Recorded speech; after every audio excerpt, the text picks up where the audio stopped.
안녕하세요. 저는 올해 30대 중반이 된 남자입니다. 주변 사람들에게는 말하기가 너무 창피하고 민망스러워서 익명의 힘을 빌려 많은 분들께 제 얘기를 들려드리고 싶습니다. 농담 삼아 듣지 마시고 가능하다면 부디 힘이 되는 좋은 말씀 한마디씩 해주시면 감사하겠습니다. 우선 제 와이프에 대해서 얘기를 해드리겠습니다. 연애 시절부터 느꼈지만 정말 여자가 맞나 싶을 정도로 남자를 많이 밝히는 그런 스타일이었습니다. 하지만 그때는 콩깍지도 씌었을 뿐더러 결혼하고 애 낳으면 생각도 성격도 많이 달라질 거라 생각했었죠. 아무튼 와이프는 연애 시절부터 남자가 지나가면 눈이 돌아간다든지 휴대폰 안에는 연예인들의 건강미 넘치는 그런 사진들도 가득하더군요. 심지어 차마 남자들조차 보지 않을 법한 그런 영상들도 있는 걸 보고 깜짝 놀랬죠. 하지만 뭐 다 큰 어른이고 충분히 그런 걸 볼 수 있다고 생각했습니다. 하지만 문제는 연애 시절부터 발임기가 다분했었던 것 같습니다. 전 남자친구랑 연락하다가 걸린 것도 몇 번 됐었고 친구들끼리 술 마시고 헌팅해서 알게 된 남자랑 연락을 주고받다 걸린 적도 있습니다. 하지만 관계까지 가진 건 아닌 걸로 알고 있어서 참고 만났던 거죠. 지금 생각해보면 그때 당시에도 술 마시고 연락 두절이 된 게 몇 번 있는데 정황상 사고를 치지 않은 것 같아서 넘겼는데 그 진실도 이제는 알 수가 없을 것 같네요. 사실 대부분의 남성분들은 잘 아실 겁니다. 제 와이프는 모든 남자들이 뒤돌아볼 만큼 인기가 많았습니다. 하지만 결혼한 지도 3년이라는 시간이 지나다 보니 연애 때만큼 그렇게 확 땡기지 않더군요. 그래도 와이프가 너무 밝히는 스타일이다 보니 일주일에 3번 이상 의무적으로 와이프와 좋은 시간을 보냈었습니다. 저희 부부에게는 아내의 욕구가 강하다는 거 알고 정말 서로 아무 문제 없는 그냥 평범한 대한민국의 30대 초반의 앞날을 생각하며 열심히 살아가는 부부였습니다. 그렇게 저희는 평범하게 잘 지내다 제가 장기 출장을 가게 되었습니다. 한 반년 정도를 지방으로 가게 됐던 거죠. 가기 전부터 와이프는 난리가 났습니다. 자신도 회사를 그만두고 따라갈까라고 물어보며 6개월 동안 혼자서 지내면 외로워서 미쳐버릴지도 모른다더군요. 참으로 답답한 소리를 하는 아내가 황당했죠. 일을 그만두면 직장이 바로 구해지지도 않을 뿐더러 저희가 신혼부부도 아니고 6개월을 못 기다려서 일까지 그만두고 따라온다니 저는 많이 당황스러웠죠. 그래서 굳이 혼자 있어서 외로운 거면 친정이라도 가 있으라고 했습니다.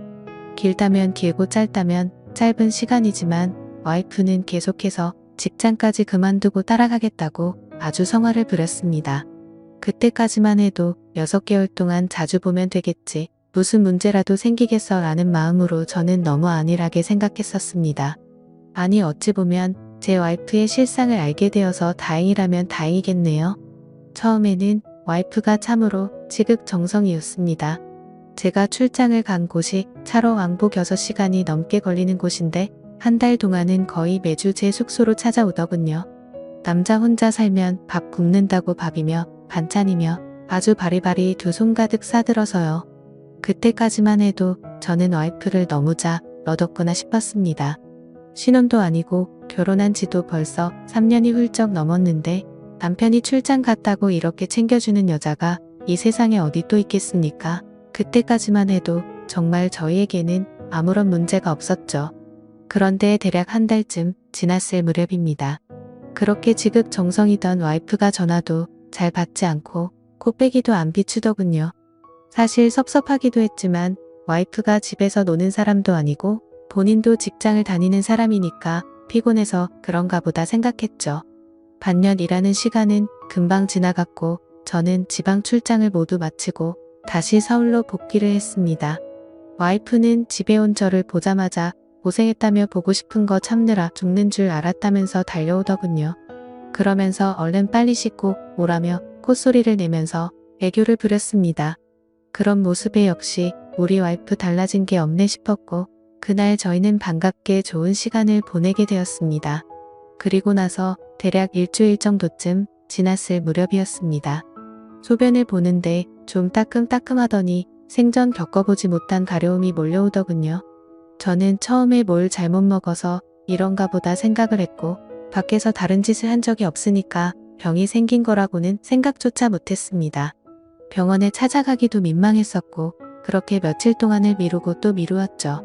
하지만 시간이 지나갔음에도 점점 나아질 기미가 보이지 않았고 오히려 이상한 분비물도 묻기 시작했고 소변을 볼 때 통증은 더 심해지더라고요.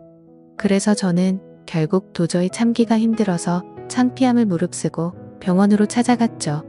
병원에 갔더니 검사를 해보자 합니다. 의사 선생님은 분비물이 묻고 소변 볼 때 통증이 있고 가렵냐고 묻더라고요. 이게 딱 봤을 때는 임질이라는 병과 증상이 되게 비슷하다고 했고 최근에 관계를 가진 적이 있는지 물었습니다. 그래서 저는 관계는 와이프 말고는 따로 없다고 대답을 했죠. 의사는 저에게 정확한 원인을 알기 위해서 정밀 검사를 받아보라고 권하더군요. 그때까지만 해도 이 의사 놈이 환자 가지고 장사하는구나 싶었습니다. 근데 그때 당시에는 빨리 치료를 받고 싶을 뿐 다른 생각은 할 겨를도 없었습니다. 그렇게 저는 검사를 받았고 결과를 보고 난 뒤 정말 제 눈을 의심했습니다. 임실에 헤르페스에 곤지름까지 생겼더라고요. 곤지름은 아직 잠복기라서 딱히 증상이 나타나지는 않았는데 검사를 해보니 균이 나온다고 하더라고요. 저는 거기서도 순진하게 의사에게 물었죠. 제가 최근에 사우나에 다녀온 적이 있는데 사우나에서 옮은 거냐고 했습니다. 저는 정말 와이프 말고 관계를 가진 적이 없는데 라며 이것저것 물어보았죠. 의사는 단호하게 대답을 해주더라고요. 뭐 헤르페스 정도 한 가지라면 사우나나 대중시설에서 옮았을 수도 있지만 이렇게 몇 가지씩 다량으로 증상이 발현되는 건 관계를 가진 것 말고는 다른 원인으로 생겼다고 보기엔 어려울 것 같다고 하더군요. 그때부터 뒤통수를 맞은 듯이 갑자기 온갖 생각이 들었습니다. 그러면 제가 와이프에게 옮았다는 거냐고 물어봤죠. 의사는 아내분과 잘 이야기를 해보라고 했고 아내분도 같이 치료를 받으셔야 할 거라고 했습니다. 그 얘기를 듣고 병원을 나서는데 갑자기 뒷골이 땡기면서 피가 쏠리는 느낌이 들었죠. 일단 저는 증거라도 있어야겠다는 생각으로 아내의 차로 가서 블랙박스를 켜봤습니다. 정말 하나하나 영상을 다 켜보면서 확인을 해보는데 기겁을 했습니다. 왜냐하면 영상 속에서 들리는 남자의 목소리가 한 명이 아니더라고요. 누가 듣더라도 그 남자들마다 평범한 대화를 하는 게 아니고 사랑을 나누는 소리가 들리는데 눈앞이 깜깜해졌습니다. 그동안 그렇게 믿었고 서로를 의지했던 와이프가 제가 모르는 사이에 다른 남자들과 이렇게 해프게 하고 다녔다는 게 믿기지가 않았습니다. 영상 날짜를 보니 아내가 제게 연락이 뜸해졌던 시기와도 맞물리더군요. 제가 출장을 간 지 한 달 뒤 정도에 어떤 남자와 대화를 하는데 대화 내용만 보면 술을 마셨는지 대리기사의 목소리도 들렸습니다. 그런데 다른 사람이 있는데 아랑곳하지 않고 역겨운 말을 하더군요. 남편이 출장을 가서 없으니까 잠시 쉬다가도 괜찮다고 하는데 너무 충격적이었습니다. 평소에 다른 사람의 시선도 신경 쓰는 다소곳한 모습이 있던 사람이었고 관계를 가질 때조차도 많이 밝히기는 해도 선을 넘지 않았는데 너무 다른 사람 같았습니다. 저는 그 길로 블랙박스 메모리 칩을 빼들고서 집으로 달려갔습니다. 집에 도착한 저는 곧장 와이프를 불렀죠. 너 지금 내가 어디 갔다 온 줄 아냐고 했고 비뇨기과 갔다 왔는데 너 도대체 나 없을 때 뭔 짓거리를 하고 다녔냐고 소리를 질렀습니다. 제가 막 소리를 지르면서 화를 내니까 와이프는 덜덜 떨며 무슨 소리냐고 자신이 무슨 짓을 했다고 이러냐고 변명을 하더군요. 그래서 다시 물었습니다. 아무 일도 없는데 갑자기 내 몸에 임질에 헤르페스에 거기다 곤지름까지 생기냐고 했고 나는 너 말고 다른 여자와 보낸 적이 없는데 그럼 이 병은 갑자기 하늘에서 뚝 떨어진 거냐고 했습니다. 내가 1년을 자리를 비운 것도 아니고 고작 6개월 비웠을 뿐인데 그새를 못 참고 딴 놈이랑 붙어 먹었냐고 말했고 거짓말할 생각은 하지 말라며 블랙박스 메모리 칩을 내려놨습니다. 지금부터 거짓말할 생각 하지 말고 솔직히 말하라고 더 크게 소리를 질렀습니다. 제가 너무 흥분을 했고 증거자료까지 내밀면서 몰아붙이다 보니까 그제서야 와이프는 사실대로 실토하더군요. 아주 여기저기 다 정차하는 버스가 따로 없더군요. 처음에 너무 외로워서 그랬답니다. 회식을 하게 되었고 술에 취해서 결국 실수가 시작되었답니다. 평소부터 자신에게 잘 대해주던 직장 후배인데 같은 방향으로 가는 김에 차에 같이 타게 되었답니다. 근데 술에 너무 취해서 자신도 모르게 많이 외로웠답니다. 그래서 그냥 단순히 술을 한 잔만 더 하고 싶은 생각에 집으로 불러들였고 술을 더 마시다 실수를 해버렸다고 하더군요. 제게는 너무나 소중했던 제 보금자리에서 다른 남자놈이랑 놀아나다니 정말 너무 화가 났고 역겨웠습니다. 그런데 이건 시작에 불과하더군요. 그날 이후로 고삐 풀린 망아지처럼 지냈더군요. 어차피 실수를 시작했고 죄책감에 오히려 더 막 나가게 됐답니다.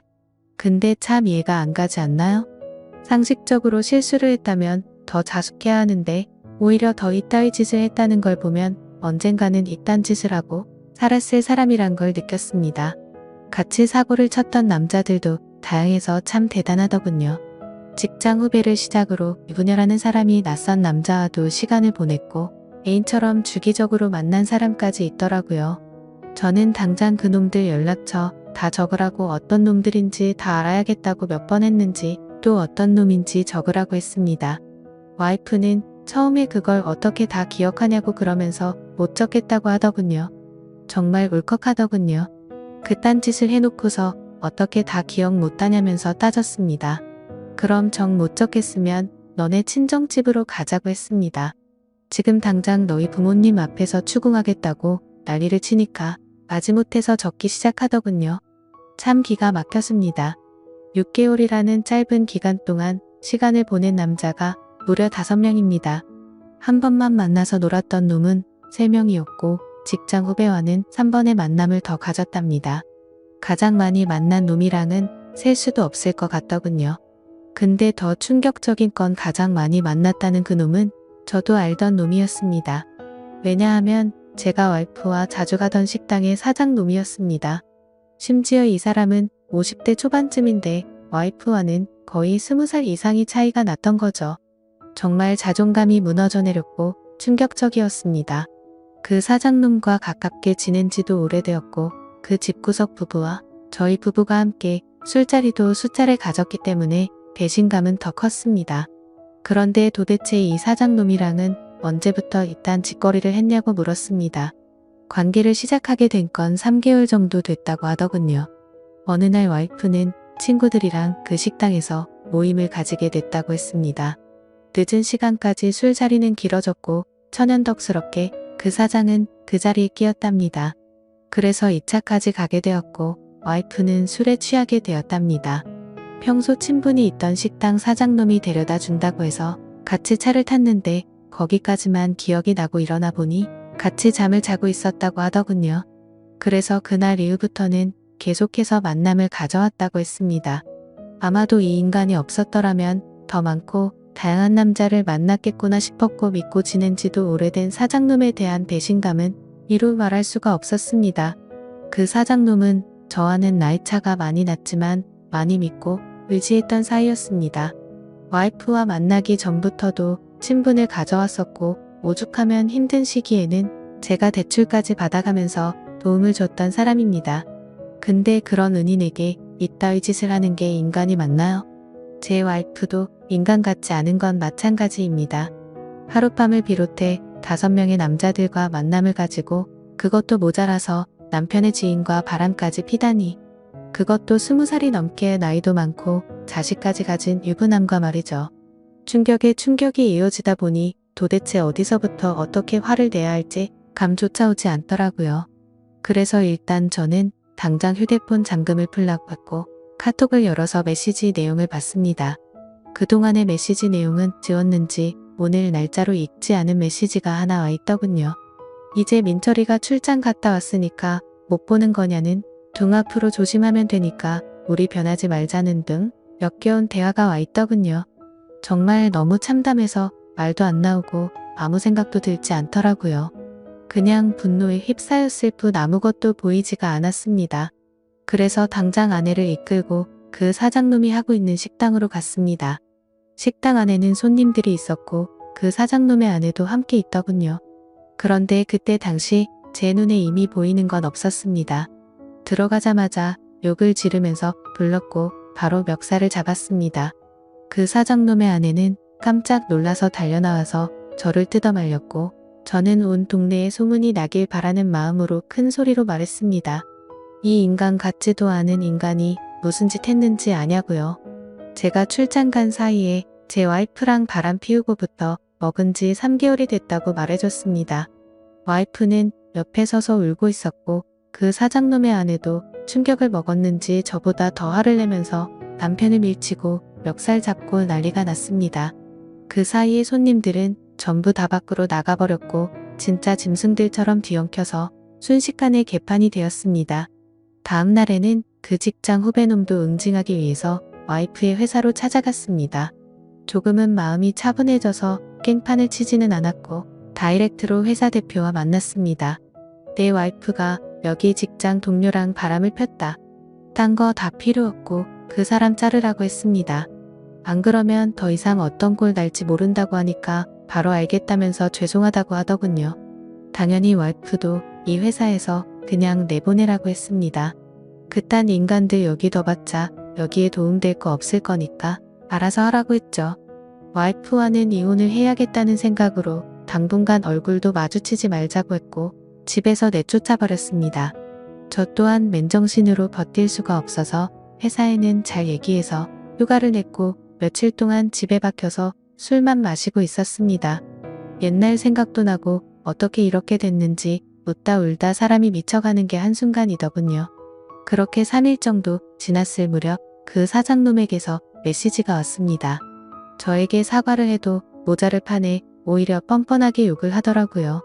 조용히 일 처리를 하면 되지 굳이 그렇게까지 해야 했냐면서요. 본인도 이혼 소송 진행 중이고 가게도 문을 닫게 됐다면서 징징거리는데 본인이 일을 저질러 놓고 저더러 어쩌라는 건지 역겹고 짜증이 나서 저도 같이 싸웠습니다. 저는 너 같은 인간 말종이랑 말 섞기 싫으니까 헛소리 그만하라고 말했고 그동안 내가 너한테 빌려줬던 돈을 이번 주 내로 당장 다 갚으라고 했습니다. 그러니까 돈 없다면서 배째라고 말하더군요. 나이 50이 넘어서도 이따위 짓을 하는데 어떻게 이런 인간이랑 연락을 해오며 살았을까 제 스스로에게도 화가 났습니다. 그때부터 이 인간 같지도 않은 놈이 저를 약올리기 위해서 비아냥거리기 시작하더군요. 제 와이프가 이렇게 해줬다 저렇게 해줬다부터 시작해서 또 다시 저는 충격적인 얘기를 듣게 되었습니다. 참 파고 또 파도 끝이 없었네요. 너도 내 덕분에 이혼하게 된 걸 다행으로 알라면서 말하는데 지 친구놈과 셋이서도 어울렸다고 말하더군요. 진짜 이런 인간이었나 싶고 사람의 이중성에 환멸을 느꼈습니다. 와이프와 저는 연애 시절부터 결혼까지 거의 6년이란 시간을 함께 했습니다. 제가 알던 와이프가 맞나 싶을 정도로 또 다시 큰 충격을 받았습니다. 이런 게 현실적으로 있을 수 있는 일인가 싶었습니다. 저는 곧바로 와이프에게 전화를 했고 이 말이 사실이냐고 물었죠. 그러자 한참을 말없이 가만히 있더군요. 그래서 저는 왜 말을 못하냐고 하니까 한숨을 쉬더니 적당히 하라면서 적반하장으로 짜증을 내더군요. 그러면서 내가 뭘 했건 이제 너랑 나랑 상관없는데 왜 자꾸 묻냐고 했습니다. 솔직히 당연히 이혼은 계속 진행했겠지만 조금이라도 고민을 안 했다면 거짓말이겠죠. 그만큼 많이 사랑했었기에 일말의 가능성을 생각했는데 전부 다 제 착각이었습니다. 아니, 오히려 다행이라고 생각해야겠네요. 마지막까지 제대로 된 실체를 보여줘서 미련 없이 끝낼 수 있겠구나 싶었으니깐요. 이렇게 말도 안 되는 사건이 일어난 지도 고작 일주일이 지났네요. 저는 지금 와이프와 이혼 절차를 밟고 있습니다. 와이프와 직장 후배놈은 그 회사에서 잘리게 되었고요.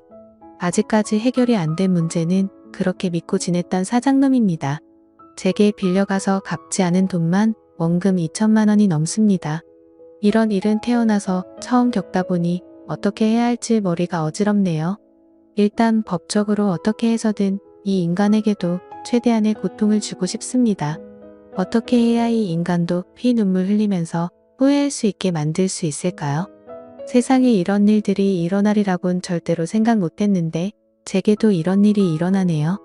아마도 다들 드라마나 영화에서나 일어나는 일이라고 생각하실지 몰라도 생각보다 이런 불륜 사건들은 한 해에도 수도 없이 일어난다고 하더라고요. 다른 사람들은 저처럼 너무 사람들을 믿어서 상처받는 일이 없었으면 하는 바람입니다. 그리고 어떻게 해야 그 사장놈을 응징할 수 있을까요? 비열하게 비웃고 조롱하는 그 사장놈을 절실하게 응징하고 싶습니다. 제발 좀 방법이 있다면 알려주세요. 감사합니다.